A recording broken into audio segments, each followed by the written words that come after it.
Diundang. Kapan diundang? Itulah kuncinya dalam surat Taha. Hei Musa, fakhla'na alaik. Tinggalkan sendalmu. Jangankan jubahmu, sendalmu tinggalkan. Jangankan tongkat-tongkatmu, jangankan gelar-gelarmu, popularitasmu, penyematan nama-nama, gelar-gelar yang orang kasih kepadamu. Sendalmu tinggalkan. Ini makna lain yang disebutkan dulu oleh Imam Qushairi, Imam Sulami, Imam Alusi, termasuk Imam Ismail Haqqi dalam tafsir Ruhul Ma'ani. Mereka menyebutkan sisi-sisi ini. Tongkat-tongkat, popularitasmu, gelarmu, sendalmu tinggalkan. Maka kemarilah, masuklah ke tempat muqaddas yang suci. Jadi ketika kita tanggalkan kedirian kita, di saat itulah awal daripada murad kewalian. Maka seorang murid tidak akan sampai ke hadirat Allah sukses mengenal Allah sampai dia menanggalkan itu. Seorang mahasiswa, kalau dia merasa pintar, dia tidak akan pernah bisa menerima pesan-pesan dari pembimbingnya. Seorang santri tidak akan pernah bermanfaat wejangan-wejangan kiainya sampai dia menanggalkan kepintarannya. Apatah lagi mau jadi wali. Ya, hanya Allah yang boleh mengatakan ana rabbuka, aku. Keakuan itu yang harus dihabiskan. Maka wali-wali ini semua awalnya mereka murad, lalu menjadi murid yang berkehendak, lalu menjadi murad. Biasanya ini kebanyakan ada di jalur tarekat sufi atau ahli-ahli fikih, ahli hadis yang mereka bermujahadah, ahli-ahli akidah yang mereka menanggalkan kepintarannya dan bermujahadah. Imam Abul Hasan Asy'ari 20 tahun sholat subuhnya dengan wudhu sholat isyanya. Berarti beliau tidak tidur. Seperti Imam Sufyan Ats-Tsauri, Imam Salafus Saleh, Abu Hanifah 40 tahun. Imam Malik berpuluh-puluh tahun. Wudhu isyanya tidak batal, berarti dia tidak tidur. Wirid, zikir, tafakur, wirid, zikir, tafakur. Begitulah kemudian sepanjang hidupnya. Bahkan Sufyan Ats-Tsauri ketika tertidur dari wirid malamnya dia nangis di siangnya. Kita tidak sanggup seperti mereka. Inilah disebut jalan kewalian sufi yang kita sebut sekarang ilmu tarekat, ilmu tasawuf. Maka hari ini teman-teman, benarlah kata Imam Qushairi di abad ke-5, penampilan masih seperti penampilan mereka, kemah-kemahnya masih seperti kemah mereka, bahkan kamarnya, hiasannya masih sama seperti hiasan mereka, tetapi permaisurinya bukanlah permaisuri mereka. Penampilan masih penampilan wali, penampilan sufi, tapi nur di dalamnya bukanlah nur kewalian yang dulu diwariskan. Itu di zaman beliau abad ke-5. Apalagi kita. Maka saya tidak merasa pantas jadi wali, Bang Dik. Kecuali Bang Dik, nama anaknya wali. Bapaknya wali. Terus ada yang kedua, wali Allah, kekasih Allah, yang kita sebut dengan wali malamatiyah. Malamatiyah atau mulamiyah. Ini dibuat kaedahnya oleh Imam Surawardi, ahli hadis, al-hafiz, al-faqih, murid juga dari Imam Al-Qutub Rabbani Abdul Qadir Jilani. Apa kata beliau? Saya suka baca kitab beliau karena disusun dengan metode gabungan ahli hadis, ahli akidah, ahli tasawuf. Indah sekali baca kitabnya, 2 jilid. Apa kata beliau di sana? Malamatiyah itu man la yu'minu syarran, yang tidak pernah menyimpan keburukan. Kullu ma siwa syarr, segala selain Allah itu buruk, kecuali yang ada nur Allah di dalamnya. Mereka tidak pernah menyimpan sesuatu pun di kolbunya selain Allah. Tetapi la yuzhiru khairan, dia tidak pernah menampilkan kesolehan zahir. Maka wali-wali ini yang diceritakan oleh Imam Nutoilah tadi. Dan mereka ini lebih misterius daripada wali-wali biasa. Lebih dalam, karena dia sanggup menyembunyikan kewaliannya. Di saat orang-orang euforia dengan pengalaman batinnya, penemuan-penemuan keilmuannya, dia menahan. Itulah makna yang disebutkan dalam Al-Quran. Mustaqim kama umirta. Hai Muhammad, kata Allah, tahan apa yang aku perintahkan kepadamu, sebagaimana engkau diperintahkan. Itulah yang nanti dikatakan syayyabatni Hudun wa akhwatuha. Karena surat Hud ini, kata kalimat ini, sabar, tahan, jangan ember, jangan cerita kepada orang yang bukan ahlinya. Itu membuat Nabi beruban. Jadi Nabi tidak beruban karena istrinya 9 nanti. Bismillahirrahmanirrahim. Kenapa di negeri kita banyak cerita-cerita kewalian? Wali-wali seperti Habib Ja'far, termasuk yang masih hidup ya, itu masuk bukan di 1 dan 2, tapi yang ketiga. Di yang ketiga ini ada wali yang dia salik, dia beramal, berjuang, melawan hawa nafsunya, disebut murid. Karena Allah terima dia, karena dia mampu menekan egonya sampai nol, maka dia menjadi murad. Murid itu yang berkeinginan, berkehendak mengenal Allah. Murad itu yang diundang oleh Allah. Diundang. Kapan diundang? Itulah kuncinya dalam surat Taha. Hei Musa, fakhla'na alaik. Tinggalkan sendalmu. Jangankan jubahmu, sendalmu tinggalkan. Jangankan tongkat-tongkatmu, jangankan gelar-gelarmu, popularitasmu, penyematan nama-nama, gelar-gelar yang orang kasih kepadamu, sendalmu tinggalkan. Ini makna lain yang disebutkan dulu oleh Imam Qushairi, Imam Sulami, Imam Alusi, termasuk Imam Ismail Haqqi dalam tafsir Ruhul Bayan, Ruhul Ma'ani. Mereka menyebutkan sisi-sisi ini. Jangankan jubah-jubahmu, jangankan tongkat-tongkatmu, popularitasmu, gelarmu, sendalmu tinggalkan. Maka kemarilah, masuklah ke tempat muqaddas yang suci. Jadi ketika kita tanggalkan kedirian kita, di saat itulah awal daripada murad, kewalian. Maka seorang murid tidak akan sampai ke hadirat Allah sukses mengenal Allah sampai dia menanggalkan itu. Seorang mahasiswa, kalau dia merasa pintar, dia tidak akan pernah bisa menerima pesan-pesan dari pembimbingnya. Seorang santri tidak akan pernah bermanfaat wejangan-wejangan kiainya sampai dia menanggalkan kepintarannya. Apatah lagi mau jadi wali. Ya, hanya Allah yang boleh mengatakan ana rabbuka, aku. Keakuan itu yang harus dihabiskan.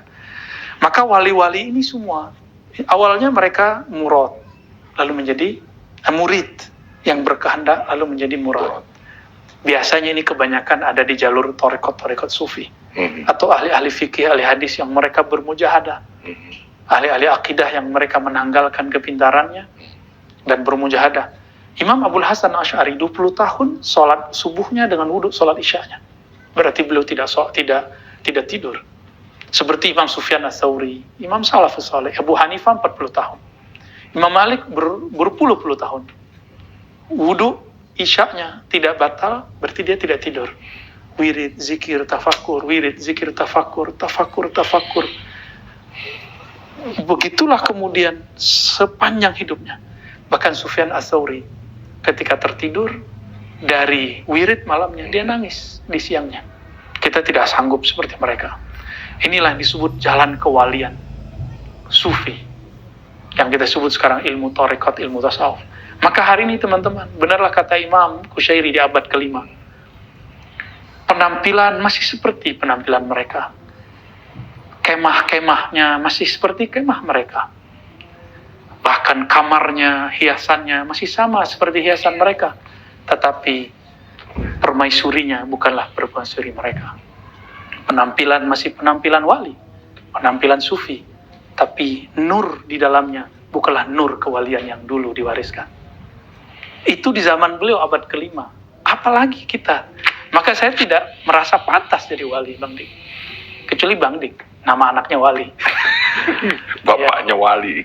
Terus ada yang kedua, wali Allah, kekasih Allah, yang kita sebut dengan wali malamatiyah. Malamatiyah atau mulamiyah. Ini dibuat kaedahnya oleh Imam Suhrawardi, ahli hadis, al-hafiz, al-faqih, murid juga dari Imam Al-Qutub Rabbani Abdul Qadir Jilani. Apa kata beliau? Saya suka baca kitab beliau karena disusun dengan metode gabungan ahli hadis, ahli akidah, ahli tasawuf. Indah sekali baca kitabnya, 2 jilid. Apa kata beliau di sana? Malamatiyah itu man la yudminu syarran, yang tidak pernah menyimpan keburukan. Kullu ma siwallah syarr, segala selain Allah itu buruk, kecuali yang ada nur Allah di dalamnya. Mereka tidak pernah menyimpan sesuatu pun di kolbunya selain Allah. Tetapi la yuzhiru khairan, dia tidak pernah menampilkan kesolehan zahir. Maka wali-wali ini yang diceritakan oleh Imam Nuthailah tadi.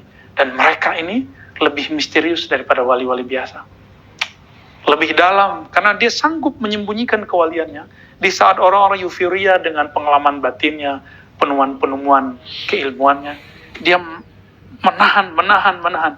Itulah makna yang disebutkan dalam Al-Quran. Wastaqim kama umirta. Hai Muhammad, kata Allah, tahan apa yang aku perintahkan kepadamu, sebagaimana engkau diperintahkan. Itulah yang Nabi katakan, syayyabatni Hudun wa akhwatuha. Karena surat Hud ini, kata kalimat ini, sabar, tahan, jangan ember, jangan cerita kepada orang yang bukan ahlinya. Itu membuat Nabi beruban. Jadi Nabi tidak beruban karena istrinya 9, Bang Dik. Duh, jadi saya bingung. Tapi Nabi beruban karena memikirkan hal itu. Lalu yang ketiga, itu Malamatiyah. Sebenarnya Malamatiyah ini yang dahsyat. Sebenarnya kalau dibahas panjang lagi tuh ya. Malamatiyah itu disitulah Allah menyimpan. Karena sesuatu yang berharga itu disimpan di tempat paling berbahaya. Sehingga orang mengira bahwa, orang masa dia sih? Masih dia sih? Gitu. Jadi tempat penyimpanan paling hebat itu adalah tempat yang menurut orang paling berbahaya. Dan Allah menyisipkan mereka di tengah-tengah orang-orang ini. Jadi kalau mau cari wali begitu, bukan di Zawiyah, bukan di Cafe Rumi ya, bukan di Zawiyah, bukan di Ribat Nuraniyah, bukan.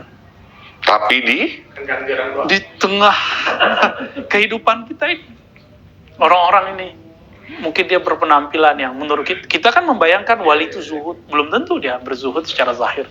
Wali itu di gunung, enggak. Dia mungkin di jurang. tapi baru kali ini ya podcast ya, kameramen ikut ngomong. Terus, dan Allah menitipkan rahasia-rahasia itu banyak sekali. Itulah yang disimbolkan Nabiullah Khidir ketika Sayyidina Musa alaihi salatu wassalam mengatakan, aku tidak kenal ada yang lebih tahu dariku. Secara intelektual itu benar, Nabi Musa tidak menemukan, maka dia tidak salah adab. Tapi secara spiritual, itu cara Allah untuk membuat pelajaran, memberi pelajaran untuk Nabi Musa. Walhasil diberikan penanda. Coba, apa hubungannya antara ikan dengan Nabi Khidir? Apa hubungannya? Kan nggak ada. iya. Maka hubungan-hubungan yang puzzle seperti inilah yang bisa disadari oleh orang-orang tertentu mengenai man huwal wali al-malamatiyah. Rahasia itu ya. Wali-wali Malamatiyah yang megang rahasia itu. Ya. Kalau yang pertama tadi, ya kita tahu ya, ada pimpinan Jamiah Thariqah di Jawa, ada di Sumatera, ada di dunia. Yaitu jalur yang tadi, yang pertama. Yang kedua, bahkan barangkali wali-wali sufi pun nggak tahu ini, dan dia juga mencari sosok-sosok ini. Lalu yang ketiga, wali majzub. Nah, ini disebutkan dengan jelas di dalam kitab Imam Surawardi. Majzub, kalau bahasa Bang Dik, majdub. Jedub. Kalau saya wali kejedut. Wali majzub itu dari kata jazabah. Jazabah menariknya. Majzub yang ditarik oleh cinta Allah, mahabbatullah. Yes. Cinta itu mungkin nggak kalau nggak kenal Bang Dik? Adakah cinta orang nggak kenal? Ada nggak? Ya karena saling mengenal. Kalau orang lagi kasmaran, perempuan kalau sudah sangat senang sama pasangannya, belum nikah ataupun sudah nikah, itu megang pasangannya seperti nggak mau lepas. Di depan orang dia ingin menunjukkan eksis, ini loh pasangan gua. Kita sebut kasmaran. Maka kalau boleh saya sebut wali majuz itu wali kasmaran, Bang. Wali kasmaran itu ukuran orang biasa nggak normal. Masa belum lakinya berani dia pegang-pegang kita. Dia tampilin di depan orang, melakon seperti itu. Wali majzub ini bahkan dia sendiri nggak sadar dia melakukan itu. Tapi batin dia hanya dipenuhi cinta Allah. Diamnya ingat Allah, tidurnya bertemu Allah. Begitulah setiap saat. Namun mereka dalam hukum fikih masuk ke bab sakar. Ya, dan Nabi mengatakan hukum terangkat dari 3 jenis orang. Nomor 3-nya orang yang mabuk hatta yafiq, sampai dia sadar kembali akalnya. Jadi kalau orang ini belum kembali seperti orang biasa, maka dia tidak akan bisa membimbing orang dan tidak dihukumi dengan hukum fikih. Ini wali majzub. Kalau boleh disebut tadi apa? Wali marah. Ya. Mereka tidak bisa jadikan mursyid, tapi bisa, ya. pasti akan banyak yang Saya akan memanfaatkan tanya mereka. itu. Para pemirsa. Nah, yang saya bingung, saya pernah dengar ciri-ciri wali ini, duit sudah tidak tercium lagi wanginya. Transaksi di dunia ini tidak lagi memerlukan uang. Intinya orang ini tidak terlihat kaya. Wali itu identik dengan miskin, tapi dia tidak pernah kekurangan apapun. Mohon penjelasannya, Bu. Itu masih pandangan awam, Bang Dik. Ini yang awam dulu, Bu, ya. Masih awam itu. Karena pandangan kita, wali itu harus perfect. Yang perfect cuma Rasul. Rasul pun masih menikah, masih membutuhkan dinar. Dan wali pernah maksiat. Wali bahkan itu salah satu sisi manusiawinya. Kalau Nabi dan Rasul tidak pernah maksiat. Wali itu maksiatnya, jangan dihitung maksiat zahir aja. Yes. Satu nafas dia lupa mengenang Allah, mengingat Allah, itu bagi dia sudah maksiat besar. Bagi kita, maksiat itu harus maling dulu, harus selingkuh dulu. Itu versi kita. Apakah itu mungkin saja? Kan dia bukan seorang malaikat, bukan seorang nabi. Jadi mungkin nggak seorang wali bermaksiat? Sangat mungkin, kan dia bukan nabi. Yes. Jadi tolong diluruskan bahwa wali dan kita dalam hal taat maksiat sama. Yang beda cuma satu, kedekatan ma'rifatullah kepada Allah. Hanya itu yang bedakan, nggak lebih Bang Dik.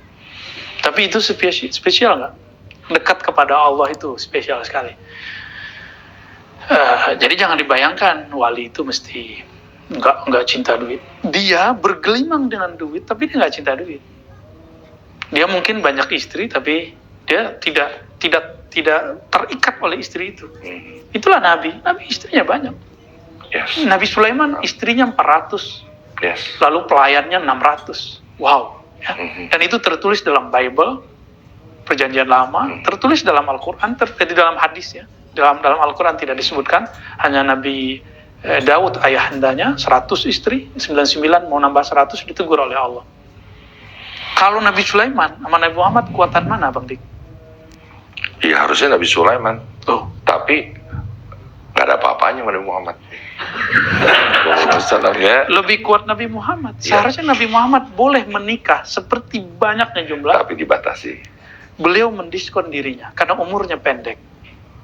Tugasnya banyak. Istrinya cuma 11, 13 cerai 2. Kemudian waktu meninggal cuma sisa 9.